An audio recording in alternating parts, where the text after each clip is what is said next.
SK증권의 리서치센터와 스마트시티 추진실을 이끌고 계신 최석원 지식서비스 부문장님을 모셨습니다. 안녕하세요. 네, 어서 오십시오. 네, 안녕하십니까. 반갑습니다. 네. 네. 어려운 시장에서 찾으시는 분들도 많으실 텐데 귀한 시간 이 저녁에 내주셔서 정말 감사합니다. 아이고, 뭐 저녁 때는 집사람만 찾습니다. 요즘 여전히 저녁 약속이 많이 제약이 되고 그래도 네. 이제 어제부터 오늘부터 좀 풀리는 네. 거죠. 예. 그래서 좀 앞으로는 좀 생기지 않을까 생각은 드는데 그동안은 시장이 어려우니까 네. 그렇죠. 앉아서 고민을 해도 참 답은 잘 안 나오고 또 뭐 이번 상황에서 굉장히 또 어려움을 많이 겪으신 투자자들이 계시니까 네. 네. 그쪽에서 거의 우리 30년 이렇게 일을 저만 하더라도 하고 네. 또 많이들 하셨잖아요. 네네. 속 많이 상하셨죠. 요번에 좀 쉽진 않았죠. 왜냐하면 그렇죠. 미국 시장 빠진 거에 비해서 한국 시장이 조금 많이 빠졌어요. 이 정도면은 네. 조정을 제대로 했다라고 표현해도 될 정도로 그냥 1년에 그냥 의뢰에 일어나는 한두 번의 조정이라기 하기에는 조금 깊었죠. 12, 그렇죠. 13%씩 각각 빠졌기 때문에 네. 저도 예상보다는 한 4% 정도는 더 빠진 것 같아요. 한 번은 조정을 올 거라고 봤지만 네. 그러니까 뭐 조정이 없이 일자로 이렇게 계속 가는 시장이라는 건 우리 경험적으로 네. 없고 또 생각해 보면 논리적으로도 잘 안 맞죠. 네. 사람이라는 게 다 이익을 실현해야 되는 그런 수요도 있는 거고 네.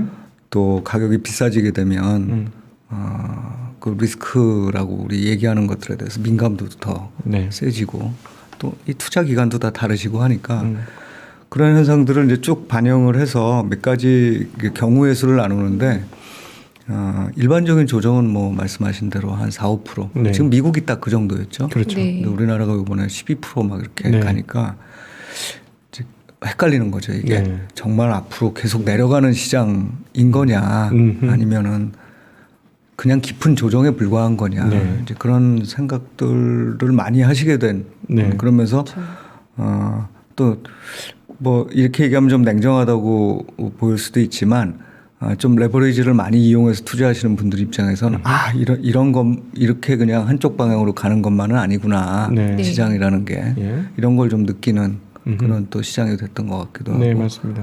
항상 뭐 모든 일이라는 게 좋은 면이 있으면 나쁜 면이 있고 근데 이번에 그게 좀 깊어서 네. 네. 뭐 특히 반대 매매 당하시고 이런 분들 같은 경우에는 보고 있으면 속상하죠 사실은. 네. 예, 회사에서도 그런 상황이라고 보여집니다. 네, 25조 되던 신용 잔고 비율이 22조까지 네. 빠졌으니까요. 네. 네. 지금 그래서 아직 코스피는 3천 선에 있으니까 이제 네. 아직 회복을 못하신 분들이 많고 상처를 많이 받고 계신데 그래도 미국 증시는 또 조금 안정이 네. 되는 분위기잖아요. 네. 이대로 조금 미국 따라서 우리도 같이 갈지 미국은 그럼 과연 안정이 됐다고 봐도 되는 건지 예, 예. 어떻게 봐야 될까요? 뭐 제일 중요한 거죠. 대장이죠. 사실 미국이 네. 대장이고 글로벌 경제에서의 비중보다도 증시에서의 영향력은 훨씬 더 크다고 봅니다. 네. 그리고 뭐 시총 자체가 그걸 얘기해 주기도 하고 또 우리 증시에서 관심을 가질 수밖에 없는 성장성이 있는 기업들의 비중 측면에서도 미국이 다른 나라들을 압도하고 있는 게 맞죠. 네. 이제 그런 측면에서 미국의 시장이 굉장히 중요하고 좀 여러 가지 생각을 해봤는데 미국은 지금 아직 끝나지 않은 것 같아요, 장이. 네. 네. 뭐 많이 이번에 좀 흔들리고 시간도 좀 걸리고 이러면서 고통스럽기도 하시고 미국에 투자하신 분들도 많으시잖아요. 네, 그렇죠. 그런데 최근에 이 회복되는 양상들을 보면 그래도 여러 가지 리스크들을 많이 이렇게 뭐라 그럴까요? 적응해 가고 있다 할까요? 아니면은 반영해 가고 내재화시켜서 가고 있는 게 아닌가 이런 생각을 갖습니다. 네. 근데 결국은 그 경제를 바라보는 시각이 사람마다 다 다르고 뭐 물가나 뭐 또 이제 계속 말씀을 드리겠지만 그런 게 다 서로 다르긴 하지만 아직까지는 이 경기 침체에 대한 시그널이라든가 네. 또는 이게 자칫 잘못해서 금융시장에 이 시스템 리스크라고 하는 네. 쪽으로 연결될 만한 그런 시그널은 네. 잘 안 보여요. 네. 네. 그런데 조금 이제 좀 봐야 될 거는 네. 제가 지난번에도 그런 비슷한 얘기를 한번 여기 나와서 말씀을 드렸던 것 같은데 우리나라하고 미국하고 또는 뭐 미국과 그 밖에 다른 지역하고 이 증시는 퍼포먼스가 좀 다를 수도 있고 네. 그런 현상들이 좀 본격화된 게 이번뿐만 아니라 사실 올해 한 중반부터는 그랬던 것 같아요. 그래서 이제 그런 데 대한 요인들도 있고 아직도 그런 요인들이 지금 작동하고 있어서 좀 미국이 올라가는 거에 비해서는 좀 안 좋지 않을까라고 생각을 하고 있고 우리도 하락은 어느 정도 막혔는데 네. 상승은 지난번 고점. 제가 이제 지난번에 나와서 말씀드릴 때는 내년도의 이익 같은 거 반영하고 이러면 올해 내에도 한 3,500 정도는 아직까지는 저는 열어놓습니다. 이렇게 말씀을 드렸어요. 그게 한 네. 2달 됐는데 네. 한 10월부터 그렇게 올라서 그럴 수 있겠습니다. 그런데 예상했던 몇 가지 변수들이 좀 다르게 작동하면서 좀 고점도 지난번 고점 정도에 네. 그치지 않을까라는 생각을 갖고 있습니다. 어떤 변수들이 다르게 작용했다고 일단 제일 보시나요? 큰 거는 제가 생각했던 것보다는 인플레이션 리스크를 좀 커졌다. 통제를 못했다는 생각이 들고 네. 뭘 몰랐을까 생각을 해보면 모르는 게 너무 많았더라고요. 항상 그렇죠, 항상.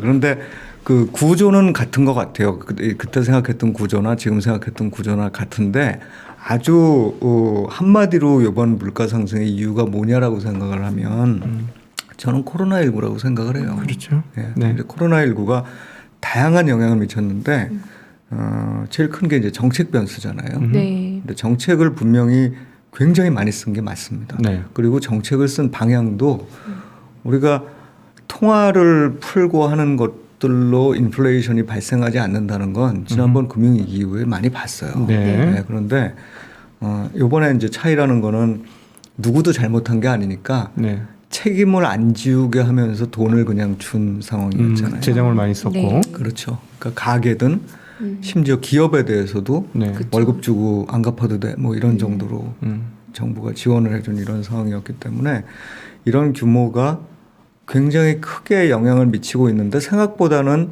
생산이나 또는 물류 쪽에 있어서의 차질이 네. 네. 빨리 회복되지 못했다. 네. 그래서 그 지표를 보면 나오잖아요. 우리 소비는 미국의 소비 같은 경우는 이미 뭐 2019년도 다 넘어섰어요. 네. 그죠? 네. 양으로 봤을 때. 뭐 당연히 그럴 수밖에 없는데 생산 쪽에서는 만들죠. 만들었으니까 누군가 사는 거고 네. 글로벌리 그걸 만들어 되는데 만들어 되려면 돈을 더 내고 만들어야 되는 상황이 네.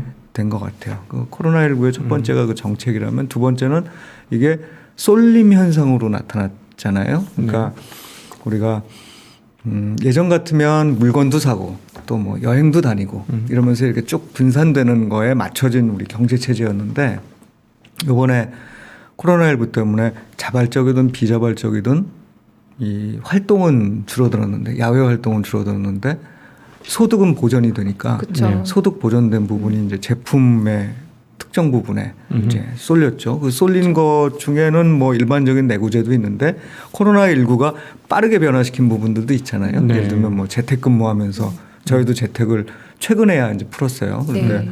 재택근무하면서 새롭게 뭐 기기를 사야 되는 분들도 계시고 또 한 가지는 이제 이것도 또 다른 측면하고 연결이 되지만 전기차 수요 이런 것들이 우리가 당초에 생각했던 것보다 훨씬 더 빠른 속도로 엄청나게 빠른 속도죠. 네. 늘었죠. 그게 뭐 어떤 분들은 한 10년에 걸친 변화를 한 달 만에 다 이렇게 맞아. 그 끌어당기고 있다. 네. 근데 이게 뭐 그 빨라진 변화라는 게 한 번 시작이 된 다음에 이게 멈출 변화가 또 아니라고 생각이 그쵸. 드는 거죠. 네. 그러다 보니까 전체적으로 소비 자체가 그 오프라인 활동에 쓰일 거냐 아니면은 제품을 사는 데 쓰일 거냐에서 쏠림이 나타나고 또 일부 산업에서는 또 더 극심한 쏠림이 나타나고 그쵸. 네. 이제 여기에다가 이제 이따 말씀드릴 또 기후 변화와 관련해서도 그렇죠. 네. 코로나가 기후 변화를 좀 더 강하게 사람들이 앞당겨서 대응하게끔 만든 것 같죠. 네. 그죠? 이게 약간 질은 다르죠. 그 코로나는 질병이고 또 기후 변화는 또 다른 거지만 어쨌든 인류를 놓고 이 보는 사람들의 위기감이라는 게 네. 시계가 좀 달라진 것 같아요. 그냥 일반적 매크로 변화가 아니라 예를 들면 뭔가 우리가 잘못했을 때 이 벌어질 후폭풍이라는 것들을 좀 여러 가지로 생각하는 이런 차원에서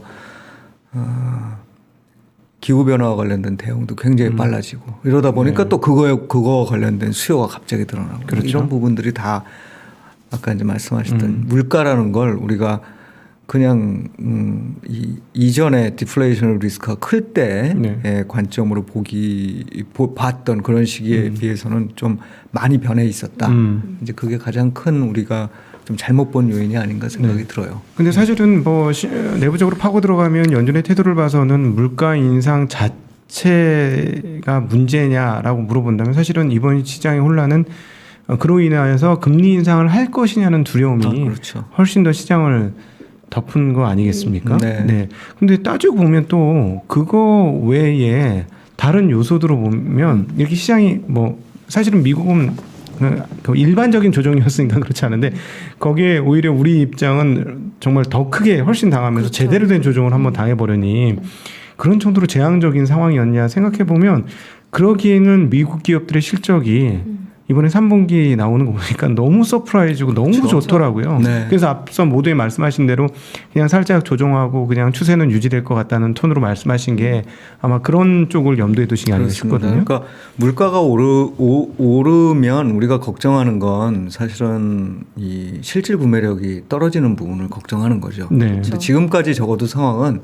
한편으로는 물가가 오르는데 물가가 오르는 거에도 불구하고 사람들이 그거를 감내할 만한 능력이 있다는 게 이제 확인이 된 거죠. 네. 그게 확인이 된 근본 원인을 따져보니 결국은 많이 줬던 돈이다. 네, 지원금. 라고 생각을 하는 거예요. 네. 그러니까 아직까지는 그런 힘이 남아 있고 네. 또 어찌 보면 지금 약간 경제가 절름발이 형태인 거잖아요. 예, 근데 예. 그 절름발이 형태가 사실은 정상화돼야 될 부분들이 아직 남아 있기 때문에 네. 우리가 뭐 경기 확장이라는 게 이 뭐 끝없이 갈 수는 없죠. 게다가 지난번에 뭐 한 120 몇 개월 동안에 우리 저 확장이었죠. 미국을 기준으로 네네네. 보면. 그러고 난 다음에 코로나19 때문이긴 하지만 한 두세 달 만에 그냥 확 주저앉았죠. 모든 걸 조정하고 그렇죠. 그 다음에 나타난 반등이라서 사실은 뭐 경기 확장이 어느 순간에는 좀 예전의 그 확장기보다는 빠르게 끝날 거라고 봐요. 네. 그런데 구조상 보면 아직도 남아있는 그 비활성화된 경제 부분이 있다라고 보면 기존에 먼저 활성화된 부분이 좀 줄어들면서 네. 이 좀 비활성화된 부분이 좋아지는 이것들이 이제 상쇄해가는 이런 상황이라고 봐야 되겠죠. 그래서 경기 확장에 대한 기대를 이렇게 그럴 만한 시기는 아닌 것 같고 이제 우리나라의 조정과 관련해서 좀 말씀을 드리면 네. 우리나라를 제가 다각도로 이제 뭐 수익률도 보고 뭐 무슨 이유 때문일까 그러면 제일 편하게 할 수 있는 얘기는 우리나라가 사실 이번 코로나19에 따른 어떤 변화에서 굉장히 수혜를 본 국가라고 생각을 합니다. 네. 네. 일단 방역이 성공적이었다. 그쵸. 이거는 해석이 다 다르죠. 네. 뭐 어떤 분들은 그 너무 뭐 심하게 네. 나간 상태에서 네. 방역이 됐다 이렇게 얘기를 하지만 어쨌든 글로벌 관점에서 보면 방역이 굉장히 나이스하게 진행된 국가 중에 그쵸. 하나고 사망자 수도 굉장히 작은 이런 네. 국가입니다. 그래서 분명 프리미엄을 받은 부분이 있다고 생각을 하고 네.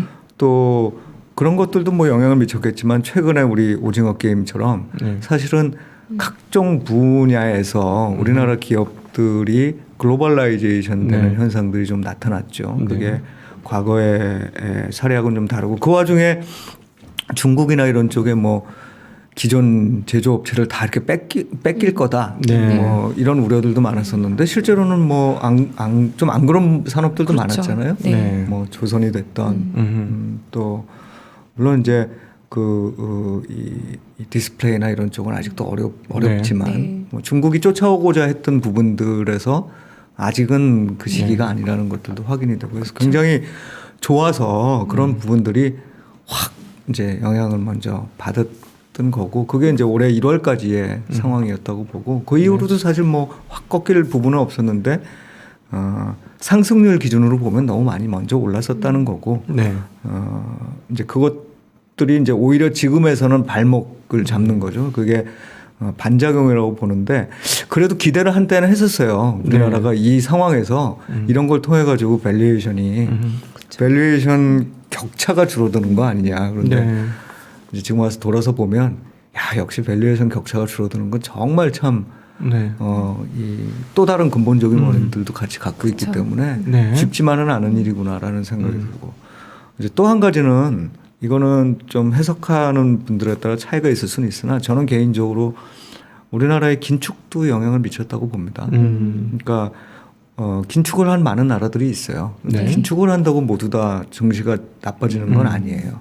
그러니까 글로벌 증시가 다 좋을 때 뭐 긴축해도 그거 묻혀가지고 가는데 문제는 조정을 받을 때 네. 예를 들면 먼저 금리를 올렸던 국가나 이런 국가들이 당연히 좀 더 영향을 안 좋게 받는 부분이 있고 우리나라는 뭐 금리 25bp 올린 것 때문에 뭐 무슨 긴축이겠어요. 그런데 우리는 굉장히 세게 긴축하는 편이에요. 왜냐하면 대출을 직접 다 막았으니까. 통제하잖아요. 네. 그러니까 어쨌든 레버리지가 한쪽에서 주로 부동산이겠지만 네. 뭐 요즘은 증권사에도 조금 그런 현상이 나타나지만 그 돈도 그 돈이다 이거죠. 네. 시중에 있는 돈이라는 건 결국 돌고 도는 건데 네.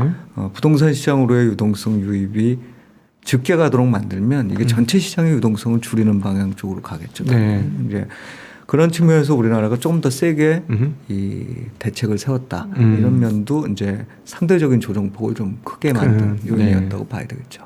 근데 사실은 저희가 이제 이번 조정을 맞고 나서는 이제 저희도 이제 복귀를 하면서 그런 맞아 우리가 대출이 전방위적으로 규제가 되었고 이제 증권사는 시중 대출도 막혔고 옛날보다는 확연히 줄고 하니까 이제 그런 것들이 추가적인 하락을 키웠다라고 생각을 지금 이제 복귀를 하면서 저희도 자연스럽게 되는데 이번에 하락하기 전에 여기까지 빠질지 설마 여기까지겠어? 3천이 깨지겠어?라고 생각했던 부분 중에 하나는 기업들의 실적이 미국 못지않게 좋았고 그 산업 영역도 야 역대 우리 수출 보니까 이렇게 좋았던 적이 언제 있었어? 삼성전자 혼자 끌고 가는 게 아니고 현대차 혼자 끌고 가는 게 아니네 하는 분위기였잖아요. 네. 근데 그게 죽은 건 아니지 않습니까? 예. 지금 그건 여전히 살아 있잖아요. 예. 네. 그래서 앞서 말씀하셨던 뭐 3,500을 희망적으로 봤다라는 거는 그런 것들 때문에 그러신 거죠. 그렇습니다. 이제 네. 그게 결국 맞는 거고요. 이제 시장이라는 걸 아주 단순화시켜서 보면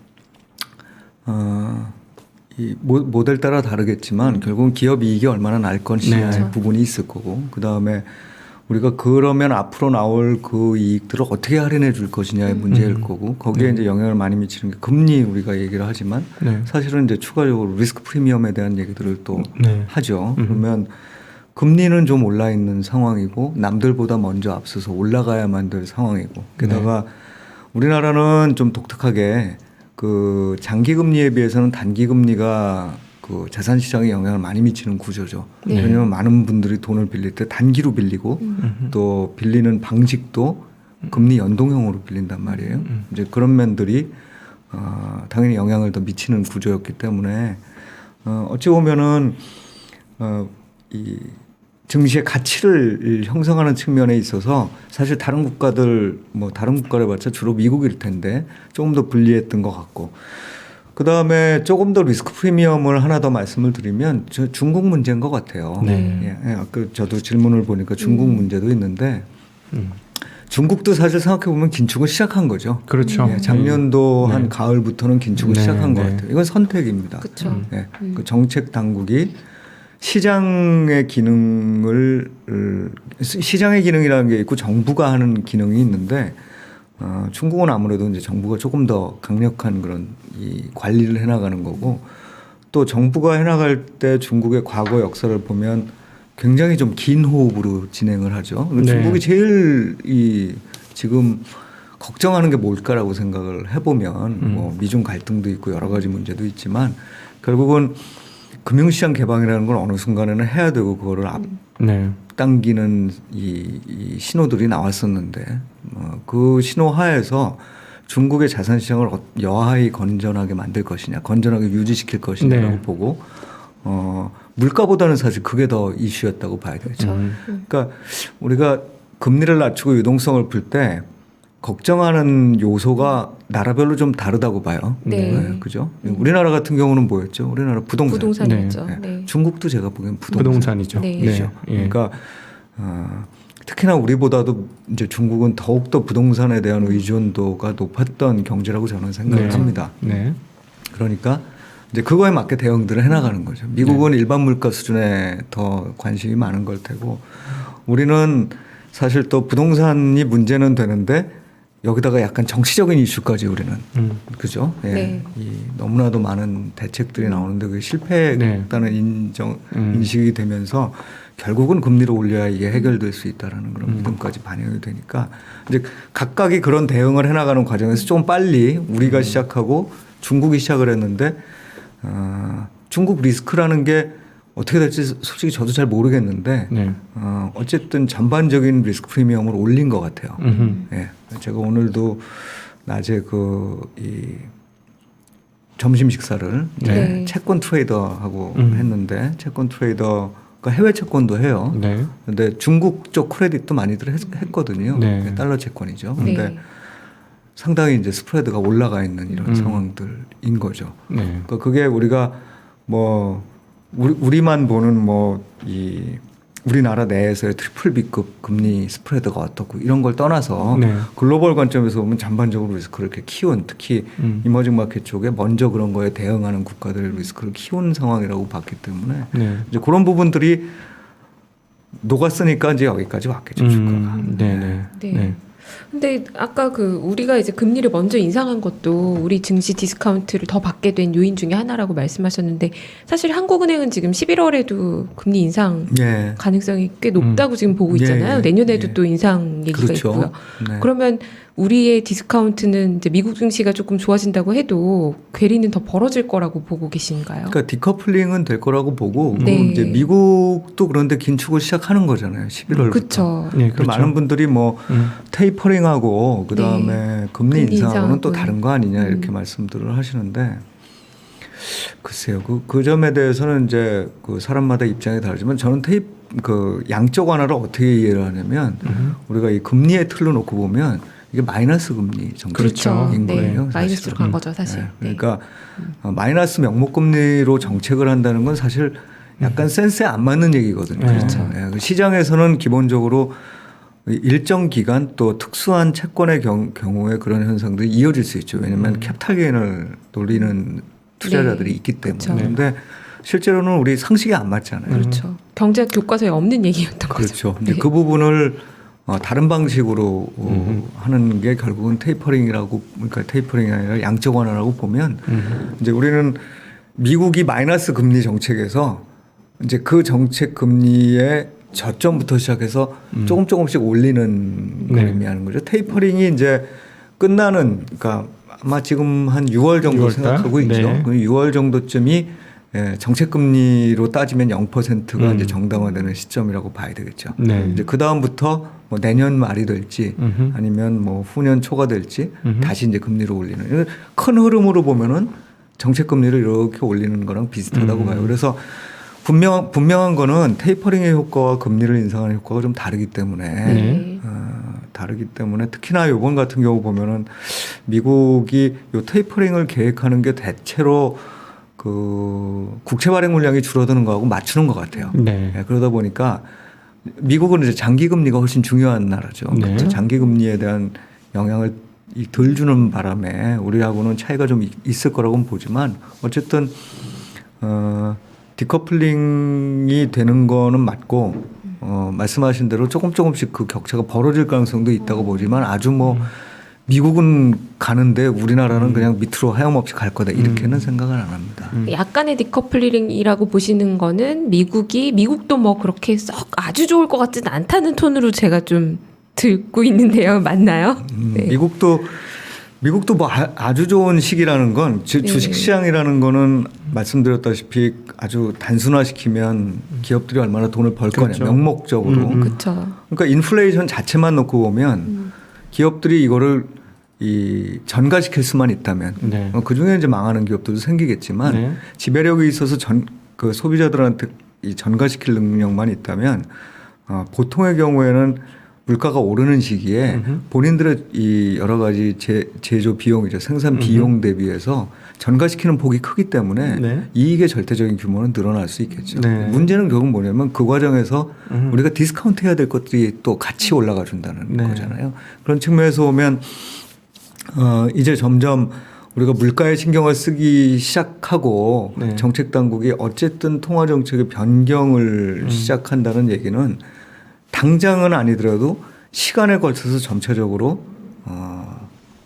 디스카운트해야 될 요인들이 그러니까 그 부분들이 쌓여간다. 조금 더 영향을 발휘하기 시작한다고 봐야 되겠죠. 그러니까 당연히 일정 기간 동안에는 우리 이 전가시킬 수 있는 기업들의 이익에 대해서 이렇게 계속 뭐 네. 투자자들도 그렇고 우리가 보는 건 그거지만 이게 누적돼서 쌓여서 어느 순간이 되면 당연히 그거에 대한 영향을 받겠죠. 그러니까 미국도 당연히 지금은 작년처럼 실적도 좋고 금리는 금리대로 굉장히 낮아서 양쪽이 다 이렇게 네. 뒷받침되는 이런 시장은 아니라고 봐야 되겠죠. 근데 말씀 듣다가 갑자기 생각나는 게 지난 주말이 생각이 나는데 미국이 조금 이렇게 눌려있던 분위기가 확 풀린 게 언제냐면 소매 판매 나오면서 소매 판매가 좋게 나오니까 그냥 싹 풀렸거든요. 네. 그러니까 이제 우리 그 센터장님이신가? 네. 네, 센터장님 말씀을 부분장님이시죠. 부분장님, 네. 예, 부분장님 말씀을 들으면서 느꼈던 게 기업의 이익이 크게 훼손되지 않는 상황에서 미국의 소매 판매가 줄어들지 않으면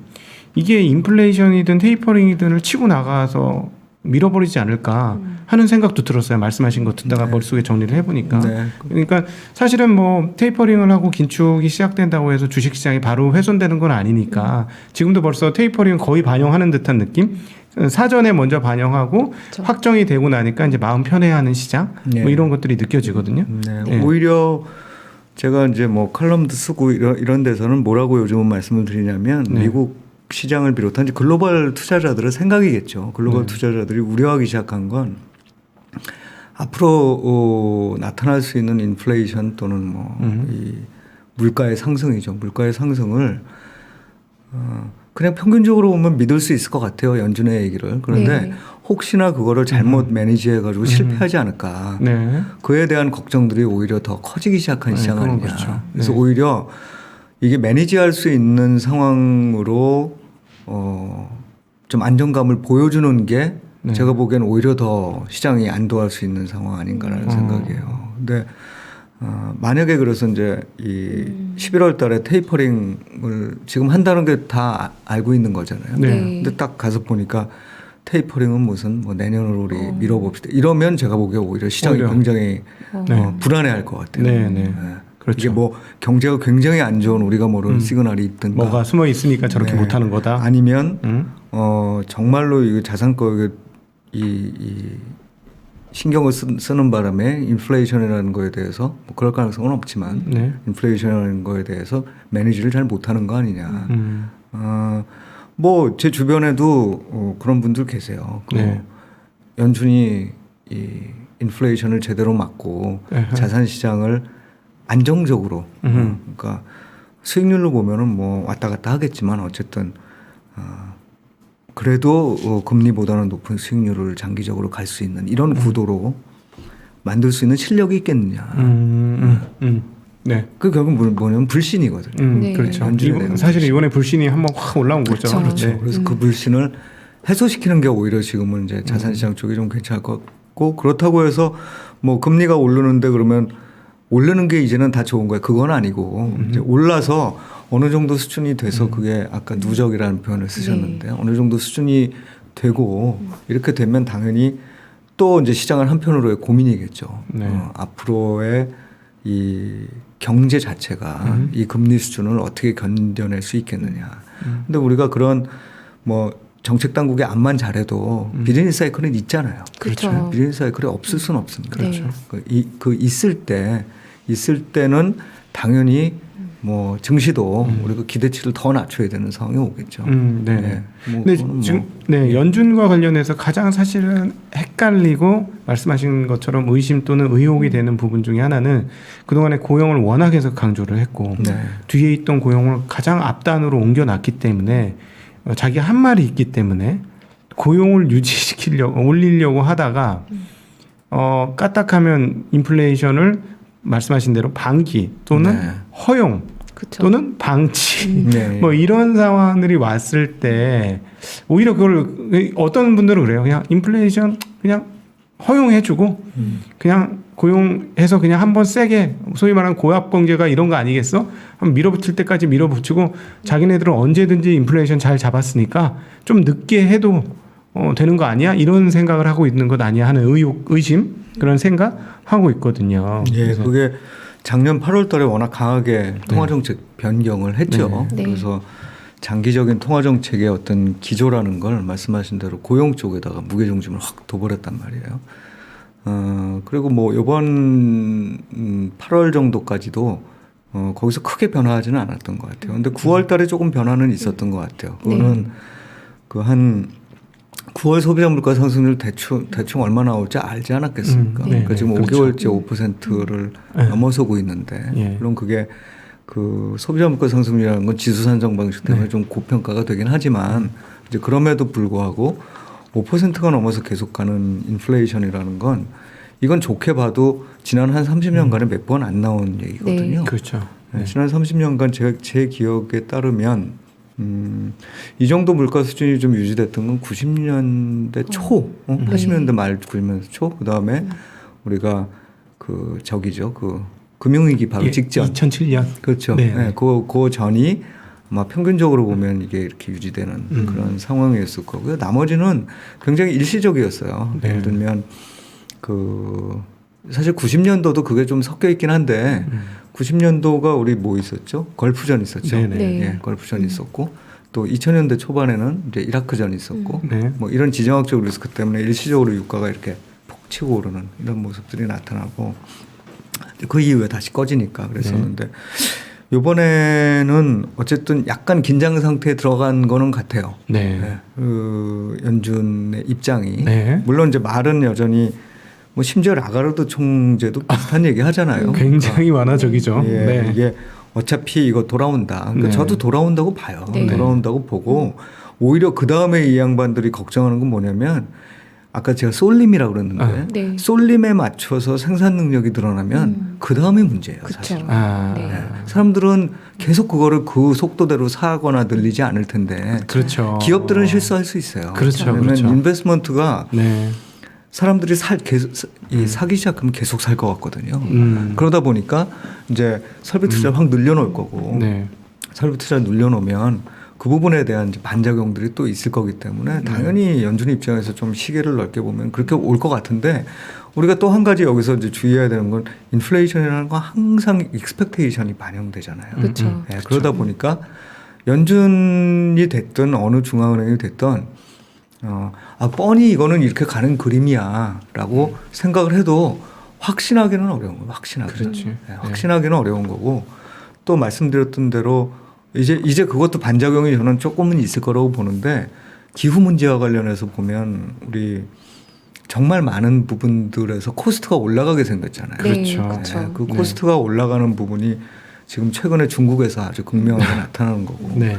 게다가 미중 갈등을 비롯해서 이게 어찌 보면 약간 탈세계화되는 이런 과정들이 생산의 아웃소싱 측면에서 뭐 크게 두드러지진 않는데 자꾸 미중 갈등하고 연결돼 가지고 원자재의 흐름에서는 좀 나타났던 것 같아요. 그래서 최근에 보면은 중국이 다시 이제 천연가스를 미국으로부터 수입을 하자 뭐 네. 미국도 그거를 검토한다는 얘기겠죠. 그런 부분에 또 뭐 호주하고 중국 사이의 관계도 네. 있고 뭐 비와서 예를 들어서 석탄 광산이 잠기고 이런 건 제가 보기에 큰 이슈는 아닌 것 같고 네. 물론 뭐 큰 이슈입니다. 네. 큰 이슈긴 하지만 네. 그런 거는 해소될 이슈잖아요. 네. 그런데 이제 탈세계화라는 건 굉장히 길게 진행되는 얘기고 또 기후 변화를 또 생각을 해야 되잖아요. 지금 네. 보면 우리나라만 하더라도 오늘 이제 대통령께서 굉장히 빠른 속도로 탄소죠. 그러니까 네. 탄소 중립을 빨리 좀 이렇게 진행하자. 중국은 2030년도에 이제 아마 피크를 치고 2060년까지 이거를 네. 그럴 텐데 벌써 그런 스케줄이 딱 나오면 기업들 입장에서는 당연히 기존 자산 중에서 일부는 이건 앞으로는 몹쓸 자산이 되는 거고 네. 그리고 심지어는 증세나 이런 것들도 이제 네. 뭐 있을 텐데 예. 아마 지금의 과정들은 탄소 중립을 향해 가지 않는 산업분들에 대한 증세가 뭐 중국뿐만 아니라 뭐 글로벌리 네. 나타날 테니까 그런 것들이 다 어찌 보면 비용이죠. 네. 그러다 보니까 새로 투자해야 되는 데들은 네. 다 신재생을 해야 되는 거고 네. 기존 것들은 사실은 그 반작용으로 또 뭐가 나타나냐면 투자를 덜 하게 되니까 당장 쓰고 있는 사람들 입장에서 보면은 앞으로 이게 공급이 부족해질 것 같다는 생각을 할 수밖에 없고 네. 뭐 그런 게 지금 다 이제 뒤섞여진 상황이라서 인플레이션 문제가 생각보다 네. 연준이 생각하는 것보다도 조금은 더 이거는 길게 심각할 갈 수 수도 있지 있다. 않을까 네. 이런 생각을 할 그런 불확실성에 이제 사로잡힌 거죠. 예. 네. 물론 거기에 반작용이라는 게 유럽도 보면 다시 뭐 그쵸. 원전하겠다 그러고 뭐 이런 반작용들이 그렇죠. 나타나지만 뭐 워낙에 다 2050년까지 우리 탄소 제로 한다고 네. 탄소 중립한다고 얘기를 해놓은 과정에서 네. 큰 방향성은 바뀌지 않을 거잖아요. 그래서 얼마 전에 왜 그 요즘 많이 나오는 게 그 좀 이렇게 오더리 그러니까 질서 있는 그런 탄소 중립 시나리오 그다음에 거기서 그런 질서가 무너질 경우 네. 그다음에 이게 확 뒤바뀌어 가지고 그냥 탄소 옛날에 화석연료 더 많이 쓰는 방향으로 바뀔 경우 이럴 때 이제 에너지 가격이 어떻게 될까에 대한 네. 그래프들이 많이 다니는데 예. 그때 나타나는 현상은 모든 경우의 수에 그 단기적으로는 어쨌든 화석연료 쪽 가격이 좀 올라갈 수밖에 없는 거 아니냐 기대를 네. 반영해서 네. 네. 그리고 이제 그 이후에는 과정들이 좀 달라지더라도 이제 이런 분석들을 많이 하겠죠. 아, 우리 부문장님 얘기 들어보니까 세상을 알 수가 없다는 생각을 점점 더 하게 되는데요. 그러니까요.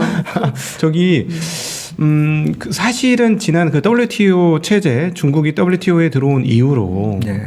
사실 거의 20년간이 전 세계적인 디플레 국면을 맞이했잖아요. 그러면 그렇죠. 따지고 보면 중국이 디플레 그 낮은 저임금의 노동자들을 세계 노동시장에 진입시킴에 따라 전 세계적인 디플레가 진행됐다라고도 표현할 수 있는데 이번에 재미난 일이 이번 주에 발생을 했는데 전기세가 19% 심지어 한국보다 10분의 1 가격의 전기 그 요금이 책정된 곳도 있다고 하더라고요. 근데 이제 이게 본격적으로 오르기 시작하니까 그럼 장기적인 시계열로 봤을 때 이제 중국발 디플레 수출이 혹시 끝나가는 거 아닐까 네.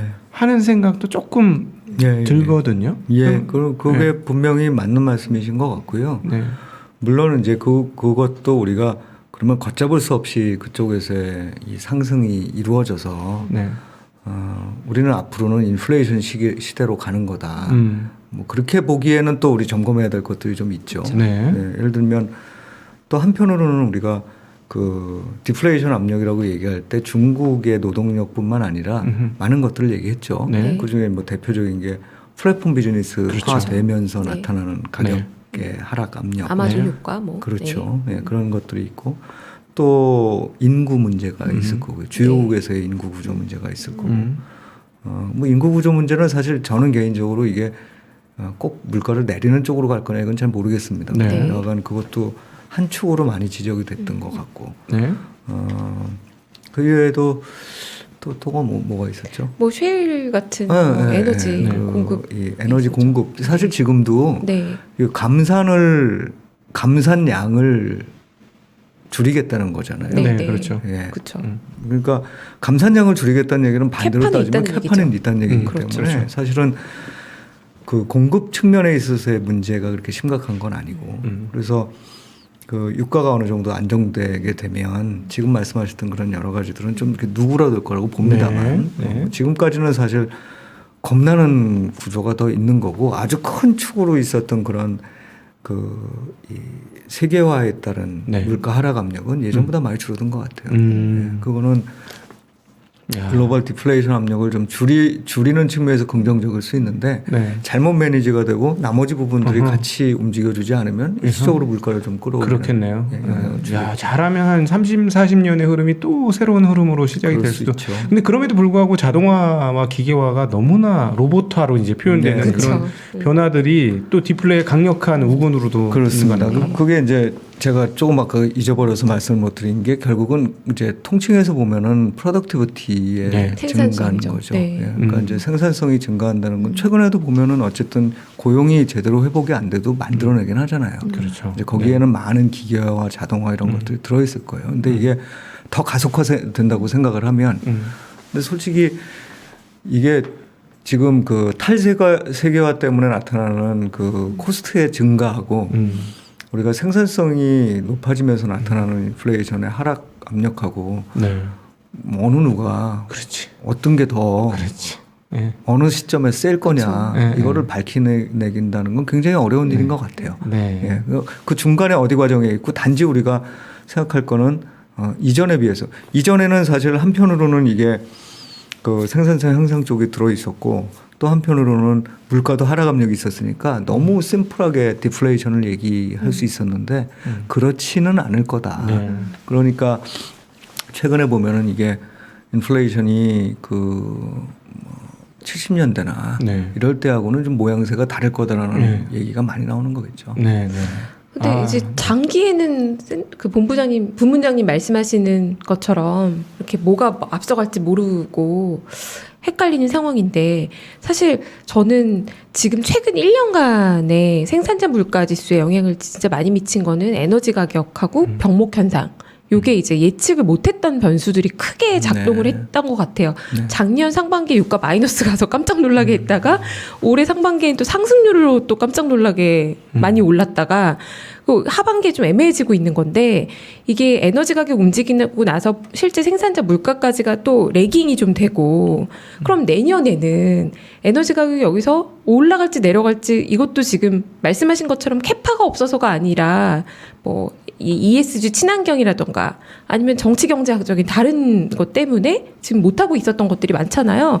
그리고 또 두 번째 병목 현상도 어떻게 보면 이것도 정치 경제학적인 측면이 정치적인 게 많다 보니까 예상을 못해서 갑자기 병목 현상이 생겼으면 또 극적으로 뭔가 좀 풀려가는 모양새도 내년에 나오는 거는 혹시 아닐까. 그러면 우리가 인플레이션을 걱정했는데 또 내년에 갑자기 또 반대로 디플레이션 걱정하도록 에너지 가격도 내려가고 물류도 좀 정상화되는 국면을 기대할 수는 혹시 없을까. 예, 이런 생각도 들거든요. 이게 뭐 당연히 시간 문제인 것 같아요. 네. 그러니까 뭐 사람들이 원하면 그거를 만들어낼 수 있는 체제로 변해가는. 네, 지금 너무 괴롭잖아요. 그렇죠. 우리가. 지금은 네. 이제 결국 뭐냐면 아까 제가 가장 큰 원인은 코로나19라고 말씀을 드렸던 게 네, 맞습니다. 코로나19라는 게 결국은 많은 부분에 이제 변화를 생기게 했고 네. 그 변화 때문에 우리가 예측하지 못했던 또는 뭐 설사 예측을 했다 할지라도 네. 갑자기 생산 시설을 확 늘릴 수 없잖아요. 예. 그렇죠. 근데 사람의 수요는 갑자기 늘어날 수 있는 거고. 네. 그러니까 그런 부분들이 나타났던 게 이제 내년이 가면서 시간에 걸쳐서 풀려나갈 거라고 봅니다. 이게 연준의 입장이기도 하고 뭐 저는 연준보다 훨씬 무식하지만 그래도 그냥 상식적으로 생각할 수 있는 부분인 것 같아요. 근데 네. 이게 느릿느릿 가게 될 때 아까 말씀드렸던 그 사람들의 기대라는 게 작동을 하는 거고 네. 그다음에 우리가 잘 몰랐던 그 기후와 관련된 부분에 대한 대응 이런 거로부터 비용이 얼마나 나올 건지 뭐 큰 숫자는 다 예측을 하잖아요. 뭐 네. 몇천 조가 든다. 기존 자산을 좌초시키고 네. 새롭게 자산을 만들려면 그런 게 네. 다 사실 비용이죠. 네. 그래서 제가 이런 일들이 도대체 뭐랑 비견이 될까 과거에 보면은 기후 문제를 해결하기 위해서 기존의 거를 버리고 새로운 거를 강제적으로 해야 되는 네. 이런 상황이 돼버렸을 때가 언제가 있을까요? 뭐가 있을지 잘 모르겠어요. 그런데 그런 비용의 측면에서 본다 그러면 군비 경쟁이 막 있었을 때, 네. 뭐 사실은 별로 안 만들어도 되잖아요. 저는 평화주의자라 네. 가급적이면 무기는 많이 안 만들어줬으면 좋겠는데 한때 보면은 막 무기를 만드는 이런 경쟁들이 또 있기도 하고 하면 우리가 그 속도를 얼마나 빨리 하느냐에 따라서 갑자기 어떤 부분에 수요가 드러나게 되고 네. 그게 또 인플레이션을 자극하게 되는 이런 부분들이 새로 생긴 거기 때문에 네. 불확실성이 있어서 말씀하신 대로 디플레이셔너리 압력이 한편으로는 이렇게 존재하고 있고 병목이 풀릴 경우에 나타나는 그걸 되먹임이라고 그럴까요? 네. 그런 네. 현상도 충분히 예상할 만하지만 아직 거기까지 이렇게 딱 예단을 해서 그렇게 될 거니까 이제 걱정하지 마세요. 네. 이렇게 얘기하기는 좀 어려운 네. 상황이다. 아, 마치 요즘에 그 밥 먹다가 돌이 하나 들어온 것처럼 그 옛날에 이렇게 다 모든 것들이 이가 잘 맞아 들어가다가 네. 코로나라는 전혀 예상의 것이 터지고 나니까 이 이후에도 계속해서 뭔가 예상이 옛날처럼 딱딱 안 맞아 떨어지는 맞아요. 그런 느낌 많이 듭니다. 저는 네. 우리 부문장님하고 얘기하면서 어떤 느낌이냐면 비 오는 날 그 이렇게 따뜻한 아랫목에 앉아가지고 화로에다 이렇게 고구마를 구워 먹으면서 옛날 얘기 듣는 것 같은 그런 네. 그런 느낌이 들면서 이거 밤새 얘기해도 끝이 없겠다 하는 생각이 드는데 그러게요. 그래도 그 우리 한국 투자자분들이 많기 때문에 이 부분은 좀 체크를 해야 될 것 같아요. 이번 2021년 기업들 실적이 굉장히 훌륭하잖아요. 지금 네. 180조를 넘을 것으로 예상이 되고 네. 아마도 내년도도 유지되지 않을까 싶은데 이게 반짝 좋은 1, 2년 효과일까요? 아니면 한국의 기조적인 이 흐름이 될 건가? 너무 궁금하거든요. 저는 이게 기조적인 흐름만 된다면 내년과 내후년까지만 이어져 준다면 우상향이 크게 안 하더라도 한 번 증액된 게 그쵸. 크게 안 준다면 저는 한국 투자 되게 편안하게 해도 된다라고 생각하거든요. 네. 단기적으로는 크게 떨어졌지만 네. 네. 네. 한국의 기업들의 그런 어떤 이익 모멘텀은 어떻게 보실까요? 저는 기본적으로 좀 긍정적으로 봐요. 네. 그리고 우리가 제 원래 생각보다 저는 예전에 이제 주로 채권 또 한 네. 10년간은 채권 애널리스트도 하고 이랬거든요. 예, 예. 근데 그때는 굉장히 비관적인 사람이었어요. 떨어져야 세상이 좋은 세상이 오니까.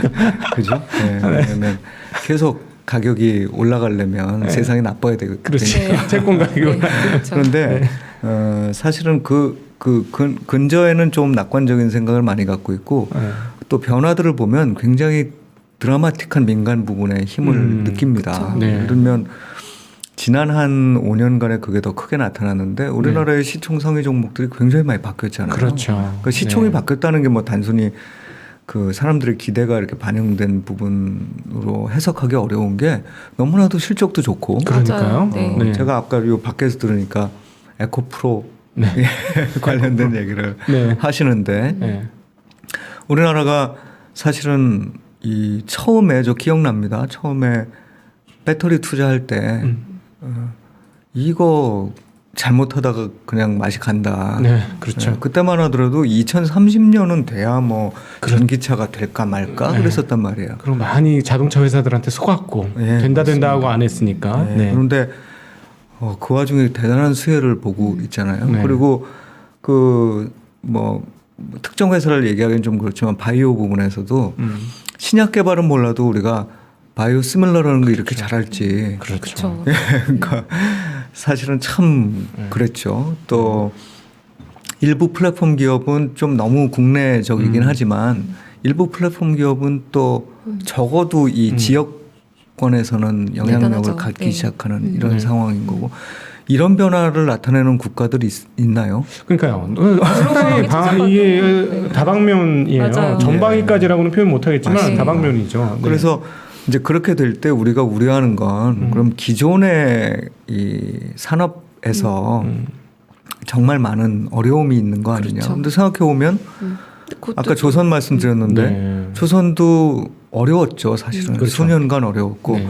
운송도 수년간 어려웠는데 어찌 됐든 그 좋아졌죠. 과정이 여러 가지 형태의 그 좀 안 좋은 것들이 있었지만 그럼에도 불구하고 과거부터 우리 정책 당국이 선택했던 것 이런 게 한편으로는 운이 좋았을 수도 있고 한편으로는 그 내에서 일하는 사람들이 워낙에 훌륭했을 수도 있고 이런 게 지금 다시 나타나는 것 같고 네. 저는 뭐 최근에 그 철강 쪽도 보면은 아주 네. 대단하고 네. 자동차가 이 수소를 막 너무 앞당겨서 하는 바람에 그런 또 아쉬움을 갖고 지금도 돈 버는 거에 비해서는 너무 저평가되는 거 아니냐. 그런데 미래를 봤을 때 정말 실망해야 될 만큼 네. 이 나쁜 글로벌 플레이어 중에 하나냐. 전기차로 2년 만에 전환했습니다. 그렇습니다. 아마 초고속 전환, 아마 전 세계 자동차 회사 중에 가장 빠른 예, 속도의 그래서 전환일 거예요.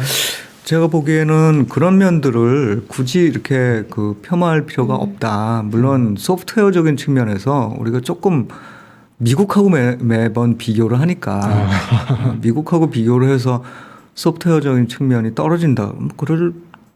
그럴 수밖에 없다고 생각이 들고. 네. 욕심이 많은 것 같아요. 예. 그런데 예를 들면 뭐 비근한 예로 우리가 일본하고 비교를 해봤을 때 일본도 있죠. 여러 산업들이 있고 그런데 거기는 새로운 산업들이 등장하는 것들은 일부 돈 많은 투자자들이 투자를 해놓은 거지 네. 실제로 막 우리처럼 이렇게 가고 있는 것 같지는 않아요. 근데 아직도 일본에 있는 많은 기업들은 그 옛날 전쟁 이후에 네. 그 전쟁을 기반으로 해서 컸던 기업들이 여전히 자기의 경쟁력을 유지하는 뭐 이 정도로 생각이 들고 있어서 저는 이런 나라의 주식시장을 나쁘게 볼 이유가 장기적으로 있느냐 네. 이런 생각을 갖고 있고 단기적으로 좀 이렇게 부침이 있는 산업에 우리가 있었죠. 특히나 이제 반도체도 그렇고. 근데 네. 반도체를 슈퍼사이클 이렇게 얘기를 하면은 그거는 이제 반도체 전문가들이 주로 하시는 말씀이고 저는 그런 걸 떠나서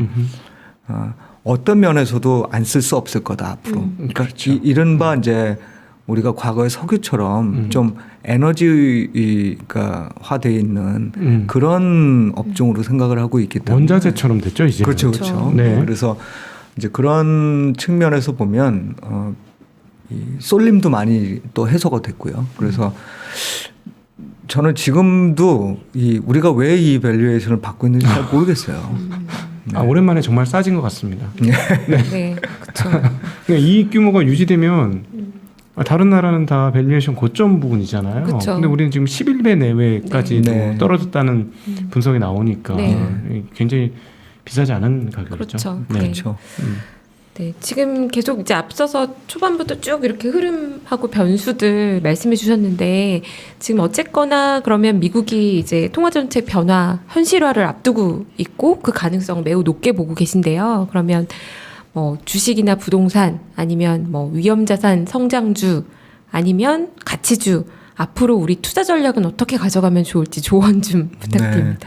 부동산은 먼저 말씀을 드리면 뭐 이미 많이 올랐고 이제 네. 정책적인 실패 때문에 사실 거래량이 작으면서 가격이 오르는 이런 현상들이 일시적으로 나타나고 있습니다만 네. 사실은 부동산에 대해서 안 좋게 보는 이유는 안 좋다기보다 안 좋게 보면 또 엄청난 또 의견들이 있으실 텐데 기본적으로 레버리지 투자 자산이잖아요. 그쵸. 그러니까 레버리지 환경이 나빠지게 되면 가장 먼저 영향을 받을 거라고 보는 게 맞고 네. 또 우리는 말씀드렸던 대로 단기금리 연동형 대출을 많이 갖고 있는 국가이기 때문에 그렇죠. 그런 면에서도 그렇고 게다가 뭐 정부가 아주 이 전향적인 세제 개편이 아니면 세후 투자 수익률은 정말 낮아져 있는 맞습니다. 거예요. 네. 예, 그래서 지금 사실 집이 한 채 있는데 또는 뭐 이미 한 두 채 있는데 추가적으로 더 집을 사서 뭐 이 투자 수익률을 올린다? 이건 제가 보기에는 불가능한 구조인 않죠. 거죠. 네. 예, 그러니까 사실 계속해서 수요가 뒷받침돼 주기가 좀 어려운 시장이다라고 보여집니다. 지금은 이제 거래를 하기 어려운 상황이기 때문에 일부가 거래되면서 올라가는 거라고 봐야 되겠죠. 그래서 부동산 별로 추천하지 않습니다. 네네. 자기 집이기 때문에 내가 어디 가서 살 거다. 그런데 내가 여유자금이 있다. 여유자금이라기보다 모아둔 돈이 있고 적정한 지역에서 사야 된다. 이런 거는 뭐 사셔야죠. 그런데 네네. 내가 이걸로 투자 수익률을 올려야지. 이거는 아니라고 보고요.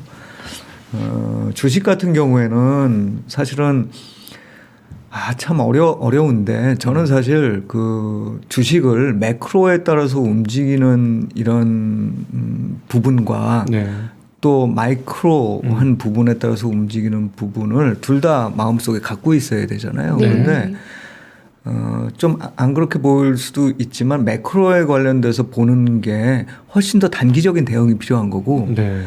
기업 또는 산업을 보는 게 훨씬 더 긴 흐름을 봐야 되는 거거든요. 그래서 네. 제가 주로 이제 이 투자와 관련된 말씀을 드릴 때는 첫 번째 주식에서 결정돼야 되는 건 내 중립적인 포지션이 얼마인지를 내가 결정해야 된다는 거예요. 네. 그리고 레버리지를 일으키지 말아라 가급적이면. 네. 네. 그 중립적인 포지션을 유지를 하는데 그 중립적인 포지션 중에서 한 반 정도는 기본적으로 좋은 성장주를 담아야 된다고 봅니다. 최근에 또 금리 오르고 이러니까 성장주 담지 말고 뭐 이렇게 얘기를 하시는데 제가 네. 보기엔 이 성장주라고 얘기할 때 우리의 성장이라는 건 네. 금리나 이런 거를 뛰어넘는 그러니까 경기 사이클을 뛰어넘는 성장을 네. 저는 의미한다고 생각하거든요. 네. 물론 이제 그때그때별로 너무 가격이 올라 있으면은 이거는 뭐 정리해야 되겠지만 죄송합니다. 그런 성장주를 한 반은 넣어놔야 된다고 생각해요. 네. 그거는 매크로를 분석하는 것과 다르게 아주 좀 긴 시기열을 보고 내가 이 기업이나 산업을 보고 산다는 얘기겠죠. 네. 그거를 잘 못하시겠으면 개별 종목을 못하시겠으면 그거를 뭐 잘 하시면 참 좋은데 이 펀드 매니저들한테 맡기는 것도 방법이에요. 네. 네, 또 개별 기업들을 못하면 ETF 같은 걸로 하시는 것도 맞아요. 그런데 ETF를 사고 팔고 하는 거 말고 네. 좀 길게 이렇게 네.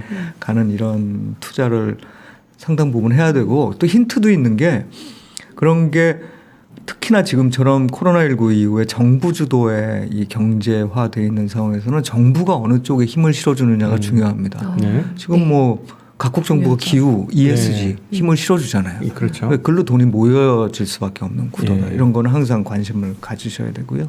그다음 이제 나머지 반, 그 반 성장률을 둔 나머지 반이 이제 이게 애물단지죠, 사실은. 이게 경기 확장기를 내가 잘 알면 경기 확장 한 6개월 전부터 사서 모아가지고 네. 경기 꼭지에 한 6개월 전부터 팔기 시작해서 이렇게 되면 얼마나 좋겠어요. 네. 근데 둘 다 모르잖아요. 우리가. 그렇죠. 근데 그 와중에도 그런 일들을 좀 하는 부분들이 있는 거고, 근데 그것보다 조금 더 우리가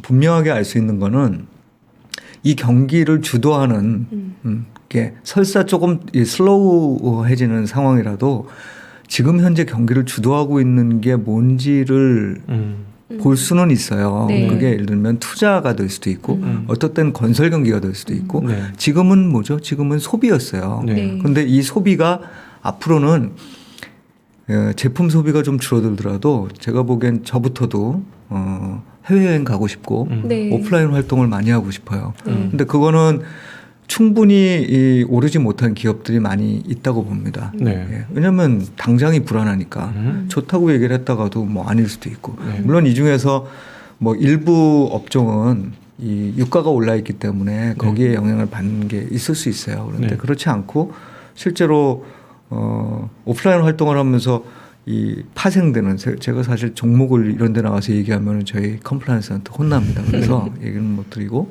오프라인 활동하면서 여행 가시면 또 이렇게 필요한 것들이 있잖아요. 네. 이제 그런 부분들에서는 분명히 기회가 있을 것 같고 나머지는 지금처럼 막 계속 오르는 상황이 아니었잖아요. 그죠? 네. 지금처럼 이제 계속 그러니까 지금처럼이 아니라 올해 초까지처럼 1년간 그냥 끊임없이 그쵸. 오르는 이런 상황에서 다른 상황이라는 게 인지가 되셨다면 지금은 조금 보수적인 포지션들도 일부 담아두셔야죠. 그래서 네. 돈이 워낙 없어서 뭐 한 종목, 두 종목 이렇게 하셔야 되는 분들은 그냥 제가 보기엔 그 성장주 개념에 투자하시고 오래 그냥 가지고 계시는 게 좋고 네. 매일매일 이 방송 보시지 마시고 네. 이 방송 보셔야 되나요? 네. 보셔야 되는데요. 네. 그게 좋은 거고요. 이렇게 포트폴리오를 조금이라도 구성할 수 있으신 분들은 그렇게 했으면 좋겠다라는 생각을 갖습니다. 네. 오늘 이게 잔잔하게 네. 중요한 얘기들 딱딱 다 해주셔가지고 얼마나 감사한지 모르겠어요. 이 어려운 네. 시장이 미국부터 중국과 한국의 상황을 다 두루두루 훑어주셨고요. 네. 네, 오늘 2부 시작부터 못 보신 분들께서는 처음부터 돌려서 보시고요. 음. 네, 오늘도 말씀 정말 감사했습니다. 앞으로도 좀 종종 네. 저희가 네. 모실게요. 계속 알겠습니다. 나와주세요. 예, 스마트 제가- 시티 듣고 싶어요. 그러게요. 저도 네. 궁금해요. 네. SK증권에 사고 계시는 스마트시티 사업 너무 궁금합니다. 예. 네, SK증권의 최석원 지식서비스 부문장님 함께해 주셔서 감사합니다. 예, 고맙습니다. 고맙습니다.